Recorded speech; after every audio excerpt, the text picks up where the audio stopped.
Hello guys, welcome to my channel Deepa education जे। आज की इस वीडियो में हम वीडियो री एग्ज़ाम के प्रैक्टिस सेट की श्रृंखला को आगे बढ़ाते हुए आज प्रैक्टिस सेट नंबर 7 को करेंगे।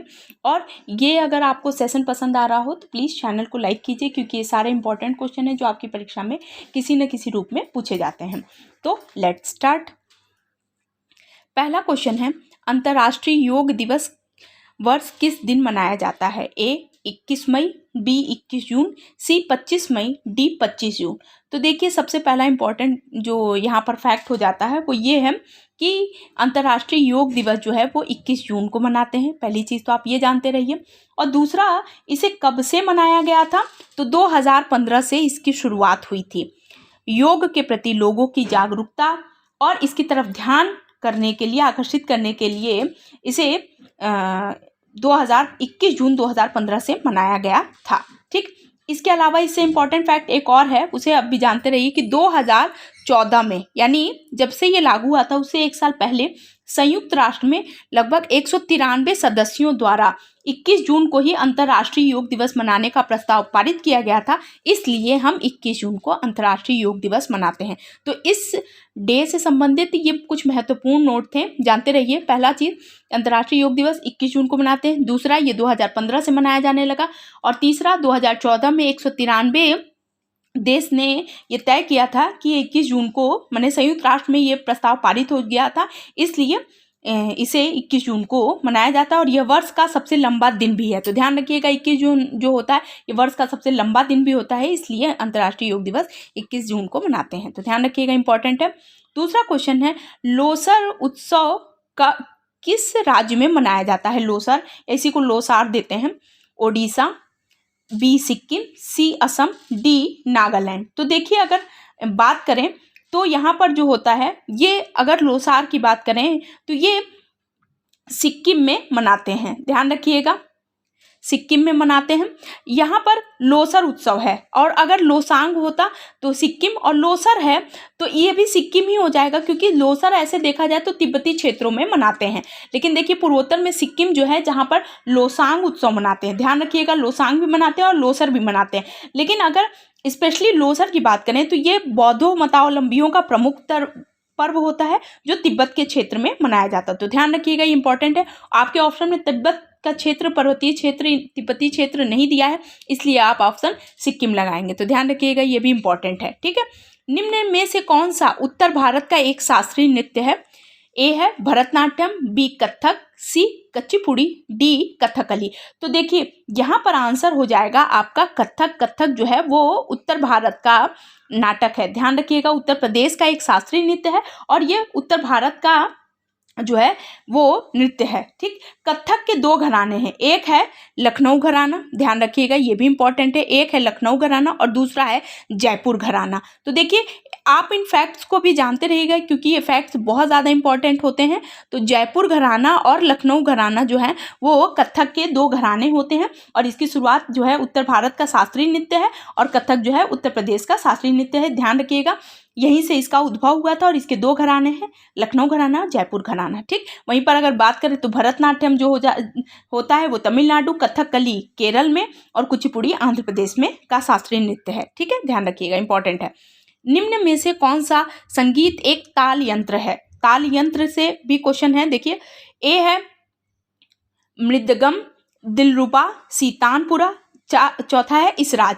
तो देखिए, ताल यंत्र की अगर बात करेंगे तो मृदंग जो है या मृदंगम, इसी ये दक्षिण भारत का ताल वाद्य यंत्र है, और यह एक प्राचीन वाद्य यंत्र है जिसको पहले मिट्टी से बनाया जाता था, लेकिन अब जैसे मिट्टी का जल्दी से फूट जाने का और ख़राब हो जाने के कारण इसका अब प्रयोग जो है वो लकड़ी का होने लगा, और यह ढोलक जैसा होता है। जैसा आपने ढोलक देखा होगा, ढोलक जैसा होता है।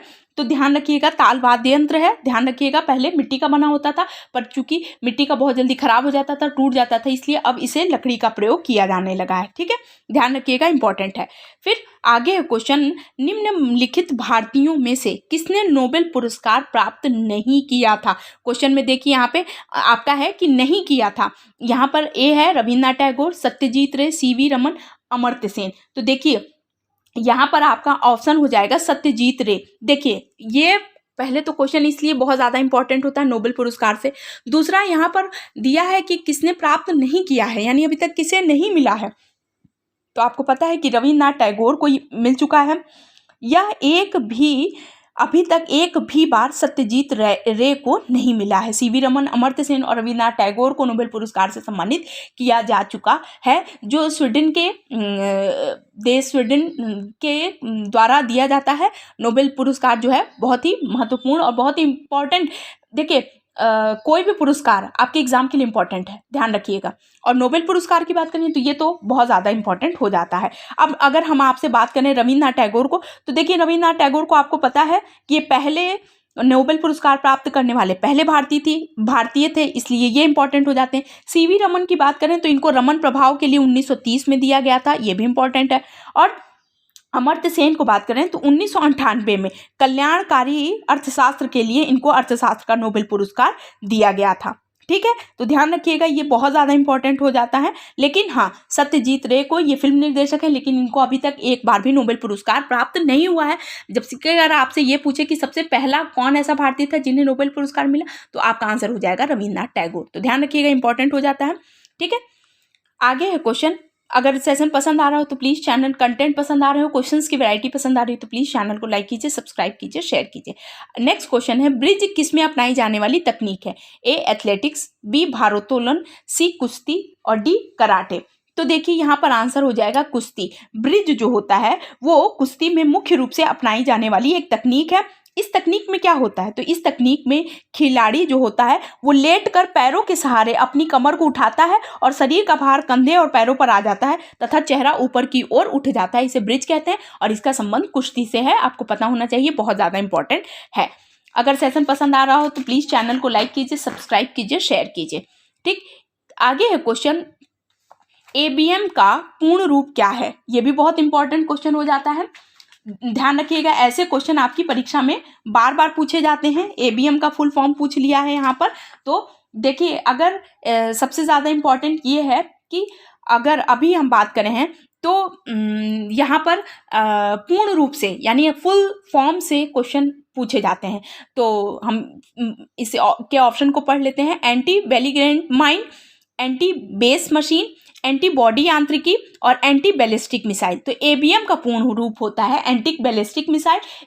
इसको देखिए, बैलिस्टिक मिसाइल को रोकने या नष्ट करने के उद्देश्य से इसका प्रयोग किया जाता है। इसे एंटी, देखिए इसके नाम के आगे एंटी लगा है, तो बैलिस्टिक मिसाइल को रोकने के लिए, या अगर मान लीजिए कुछ गड़बड़ी हो गई और उसे रोकना है या नष्ट करना है, तो इसके लिए एंटी बैलिस्टिक मिसाइल का प्रयोग किया जाता है। तो ध्यान रखिएगा, इंपॉर्टेंट है। और पूर्ण रूप से प्रश्न आपकी परीक्षा में 1-2 क्वेश्चन पूछ लिए जाते हैं।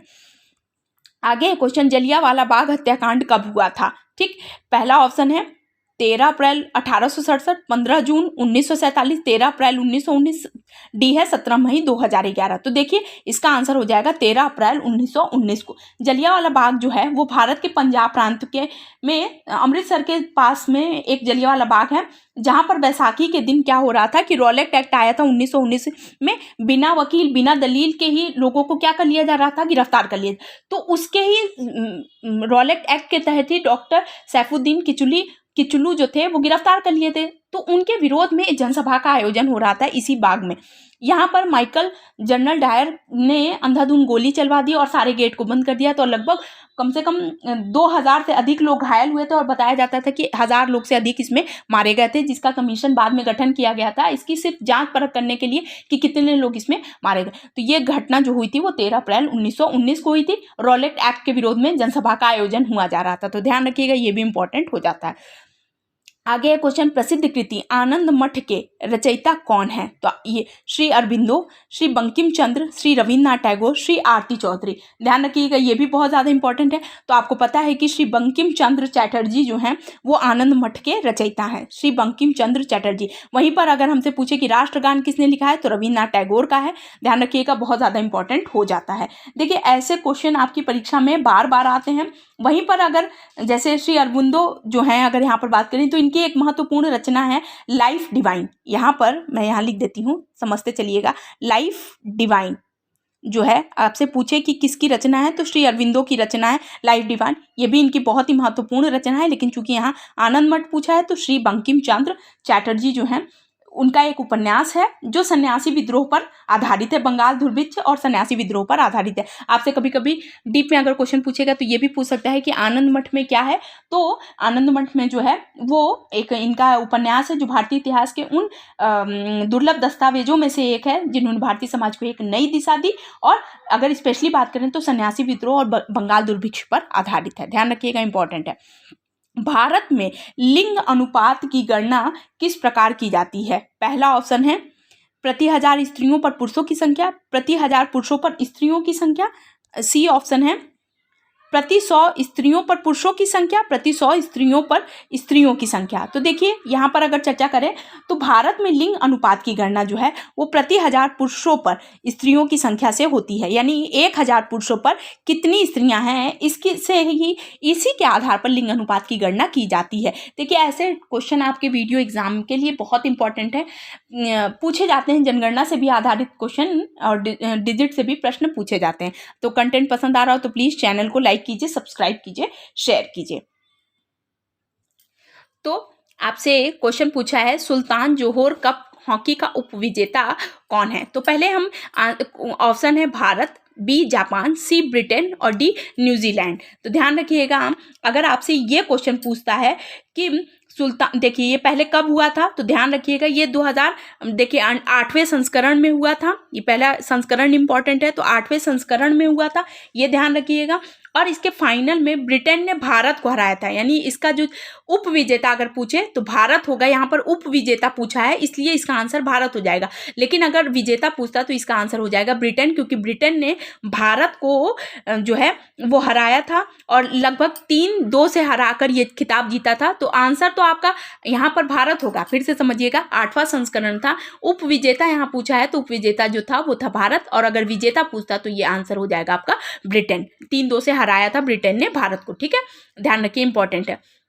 एक क्वेश्चन है नेक्स्ट, सितंबर 2018 में बात करें तो प्रधानमंत्री आवास योजना तथा कार्यों के लिए किस राज्य को प्रथम पुरस्कार प्राप्त हुआ है? ध्यान रखिएगा, ये भी बहुत ज्यादा इंपॉर्टेंट क्वेश्चन है, और मैंने आपको पहले भी बताया था कि कोई भी क्वेश्चन आपके एग्जाम के लिए करंट अफेयर की दृष्टि से इंपॉर्टेंट हो जाता है, तो ध्यान रखिएगा, ये भी बहुत इंपॉर्टेंट है। अब यहाँ पर ऑप्शन है उत्तर प्रदेश, कर्नाटक, सी पश्चिम बंगाल, डी बिहार। तो प्रधानमंत्री आवास योजना के तहत उत्तर प्रदेश राज्य को प्रथम पुरस्कार प्राप्त हुआ था। अब इससे संबंधित कुछ जो फैक्ट है वो भी आप जानते चलिए। प्रधानमंत्री आवास योजना और कवरेज कार्य के लिए दिल्ली में स्थित विज्ञान भवन में केंद्रीय ग्रामीण विकास मंत्री नरेंद्र सिंह तोमर द्वारा उत्तर प्रदेश को प्रथम पुरस्कार प्राप्त हुआ था, यानी नरेंद्र सिंह तोमर द्वारा इसे यह पुरस्कार मिला था प्रधानमंत्री आवास योजना के तहत। ठीक, आगे है क्वेश्चन। हाल ही में, इस क्वेश्चन पर आप बिल्कुल ऐसे वेरी वेरी इंपॉर्टेंट लगाइए क्योंकि ऐसे प्रश्न आपकी परीक्षा में पूछे जाते हैं। हाल ही में लखवाड़ बहुउद्देशीय परियोजना हेतु 6 राज्यों के बीच समझौता ज्ञापन पर हस्ताक्षर किए, निम्न में से कौन सा राज्य शामिल नहीं है? देखिए, जब कभी भी कोई समझौता ज्ञापन पर हस्ताक्षर होता है तो वो जो समझौता हुआ है वो किन राज्यों के मध्य हुआ है, आपको सारे राज्य नाम पता होंगे तब जाकर आप क्या बता पाएंगे कौन सा शामिल नहीं है, क्योंकि देखिए आपके क्वेश्चन में पूछा है कौन सा शामिल नहीं है। यहाँ पर 6 राज्यों के बीच लखवाड़ बहुउद्देशीय परियोजना शामिल हुई है, तो इन 6 राज्य के नाम आप बहुत अच्छी तरीके से सुन लीजिए। उत्तराखंड है, उसमें राजस्थान है, उत्तर प्रदेश है, हरियाणा है, दिल्ली, हिमाचल प्रदेश के बीच ये समझौता शामिल हुआ है। लेकिन देखिए फिर से समझिए, उत्तराखंड है, इसमें ध्यान रखिएगा, उत्तर प्रदेश है, राजस्थान है, लेकिन मध्य प्रदेश इसमें शामिल नहीं है। देखिए उत्तर प्रदेश, राजस्थान, उत्तराखंड, हिमाचल, हरियाणा, दिल्ली, ये उत्तराखंड, राजस्थान, उत्तर प्रदेश, हरियाणा, दिल्ली, हिमाचल बिल्कुल लाइन से जितने सीक्वेंसली दिए हुए हैं 6 राज्य हैं जो बिल्कुल एक दूसरे के बॉर्डर पे एक दूसरे से सटे हुए हैं, लेकिन एमपी में ये लखवाड़ बहुउद्देशीय परियोजना सम्मिलित नहीं है। देखिए ये चीज़ें जो हैं वो वही केंद्रीय जल संसाधन और नदी विकास, गंगा संरक्षण और जहाज रानी, सड़क परिवहन और राजमार्ग नितिन गडकरी द्वारा ये लखवाड़ बहु परियोजना के निर्माण के संबंध में 6 राज्यों के बीच जो है समझौता ज्ञापन पर हस्ताक्षर हुआ है, जिसमें उत्तराखंड, उत्तर प्रदेश, राजस्थान, हिमाचल, दिल्ली, हरियाणा शामिल हैं। ध्यान रखिएगा, बहुत इंपॉर्टेंट है, जब आप 6 राज्यों के नाम आप पढ़ेंगे तभी आप बता पाएंगे कि कौन सा इसमें शामिल नहीं हुआ है। ठीक है, आगे है क्वेश्चन, अंतर्राष्ट्रीय ओलंपिक दिवस कब मनाया जाता है? ठीक, ए है 16 अगस्त, बी 18 दिसंबर, सी 2 फरवरी, डी 23 जून। तो देखिए अंतर्राष्ट्रीय ओलंपिक दिवस की बात करें तो 23 जून को मनाते हैं, ये भी बहुत ज़्यादा इंपॉर्टेंट है। और ये इसकी शुरुआत जो हुई थी वो 1948 से हुई थी, ध्यान रखिएगा, ये भी बहुत ज़्यादा इंपॉर्टेंट है, के रूप में मनाया जाता है। इसका जो मुख्य उद्देश्य ये है कि खेलों में अंतर्राष्ट्रीय स्तर पर और हर आयु वर्ग लिंग के लोगों की भागीदारी को बढ़ावा देना है।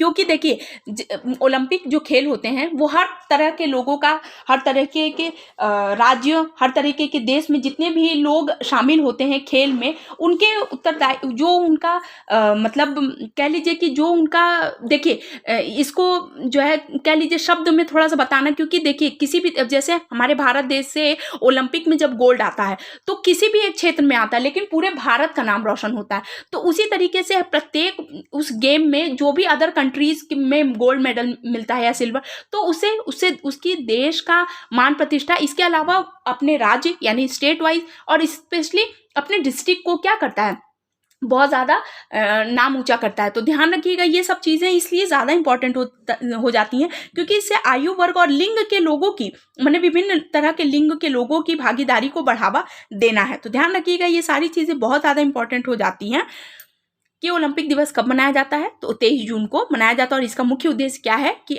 विभिन्न वर्ग, विभिन्न लिंग यानी स्त्री हो या पुरुष हो या किसी भी क्षेत्र में के लिए भागीदारी को बढ़ाना है। तो देखिए कुछ इंपॉर्टेंट क्वेश्चन थे जो आपकी परीक्षा के लिए इंपॉर्टेंट थे। Thanks for watching. अगर आपको चैनल पसंद आ रहा हो तो प्लीज़ चैनल को लाइक कीजिए, सब्सक्राइब कीजिए, शेयर कीजिए और इस टाइप के क्वेश्चन की तैयारी को पूरी करिए। क्यों? क्योंकि ऐसे टाइप के प्रश्न आपकी परीक्षा में बार बार पूछे जाते हैं। तो अगर आपको क्वेश्चन की वैरायटी पसंद आई हो, किसी भी तरीके की कोई क्वेरी हो, तो आप कमेंट सेक्शन में हमसे पूछ सकते हैं। और जो क्वेश्चंस ना समझ में आ रहे हो या जिसके आंसर ना समझ में आ रहे हो, आप बिल्कुल मुझसे पूछ सकते हैं। तो आई होप आपके लिए वीडियो बहुत ज़्यादा यूजफुल होगी। तो जो भी व्यूअर्स इस चैनल पर हैं, प्लीज़ मेरे चैनल को लाइक कीजिए, सब्सक्राइब कीजिए, शेयर कीजिए। Thank you so much.